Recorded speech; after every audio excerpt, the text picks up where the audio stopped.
So, Paul, disappointed with the result, but overall performance, especially second half, was encouraging. Yeah, I think the first half performance was not of our standards, with or without the ball.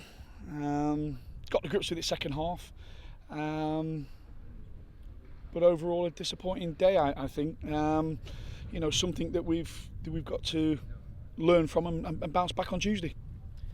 Obviously, 9 players different in the starting lineup to the last game of last season.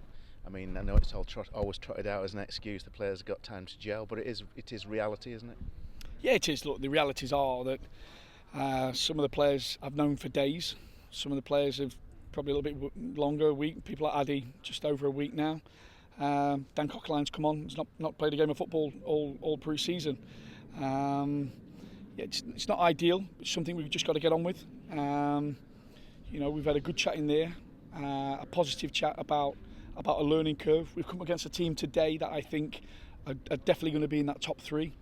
And giving them a lot of credit. This is not a criticism, but their structure, their organisation, the way they played the game was very similar to us last season. They've got a lot of power, a lot of pace in the side, and they defended resolutely when they didn't have the ball. So that's a benchmark for us. It's going to be a steep learning curve for some of the players, but it's going to be a long season, and I'm not too down over a half where we probably didn't perform. I'll be more concerned if we're in sort of mid-October coming to November and the mistakes that we made today are still happening. So as you said, it's a case of reality.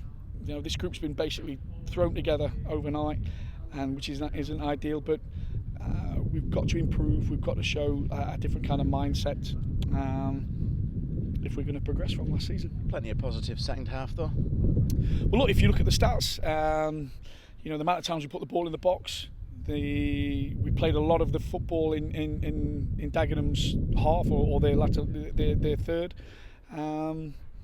But overall, you can't just turn up in the second half and deserve to win a game by just playing for 45 minutes.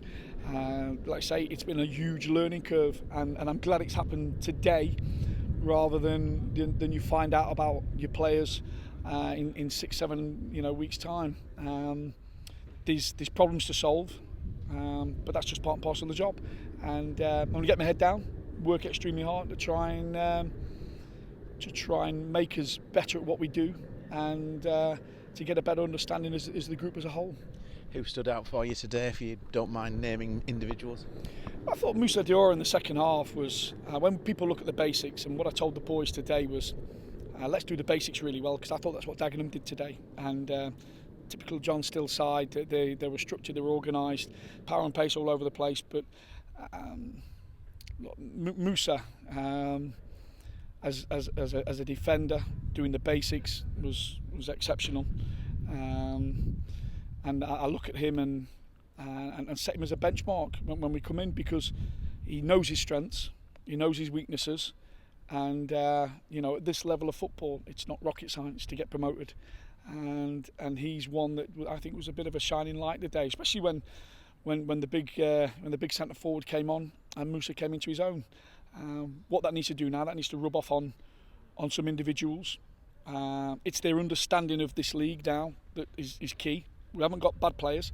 We've just got to develop an understanding of what's needed to consistently win at this level. If you look at Dagenham today, they had a 6'2" centre half in centre midfield that defended his back line, sat in front of the back four, and was excellent. And Dagenham have just brought in what I would call a marquee centre half in Kevin Locko. A player we've tried to sign 18 months ago.